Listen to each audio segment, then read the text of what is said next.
করেন নাটটা খুলে পড়েছিল, এই নাটটা লাগাই দেখেন রেল লাইনের কি দুরবস্থা। এবং নাটটা খুলে এই যে একটা নাট এই মুহূর্তে এই মানে মাত্র আমরা এখান থেকে রেলের রাস্তা দিয়ে যাইতেছিলাম, দেখলাম যে একটা নাট খুলে পড়ে আছে এবং যে কোনো মুহূর্তে রেল দুর্ঘটনার শিকার হইতে পারতো। এই নাটটা যেহেতু খুলে গেছে এবং খুলে পড়েছিল, প্যাচ নাই, প্যাচ নাই, না না আচ্ছা প্যাচও নাই।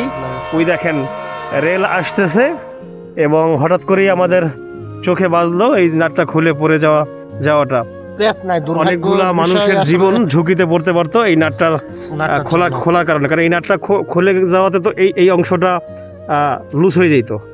যখন রেলের চাকাটা এখান থেকে যাইতো তখন এই জায়গাটা ফাঁকা হয়ে যেত।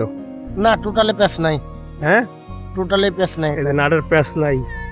ওই যে ট্রেন একটা আসতেছে, কিন্তু যদি এটা অপর ওই সাইডের রাস্তা থেকে আসতেছে, আর এই সাইডের রাস্তাটা হচ্ছে এয়ারপোর্টের রাস্তা। এটা কি এভাবে না এইভাবে? এইভাবে মনে হয় বেটার না? না না না, এই ওইভাবে না এইভাবেই তাহলে ভালো যাবে।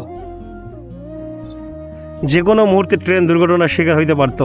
যাক ভাগ্যিস দেখছিলাম, দেখি আমরা এটা জোড়া লাগানোর চেষ্টা করি এবং হচ্ছে এখানে যারা অথরিটি আছে এদেরকে বিষয়টা ইনফর্ম করে যাই, নাকি কি বলেন সজল ভাই? হ্যাঁ অবশ্যই অবশ্যই।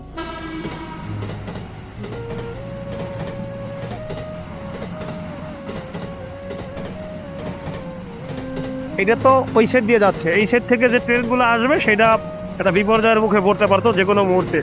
এটা যে আমরা আসলে সঠিকভাবে লাগাইতে পারছি বিষয়টা এমন না। না না আমরা এখানে সামনে যাব, যে দেখি ট্রেনে কোনো অথরিটি পাই কিনা। যদি কোনো অথরিটি পাই তাদের সাথে কথা বলবো এবং হচ্ছে এই নাটটা বা এই জায়গাটা রিপেয়ার করা লাগবে আর কি ইমিডিয়েট।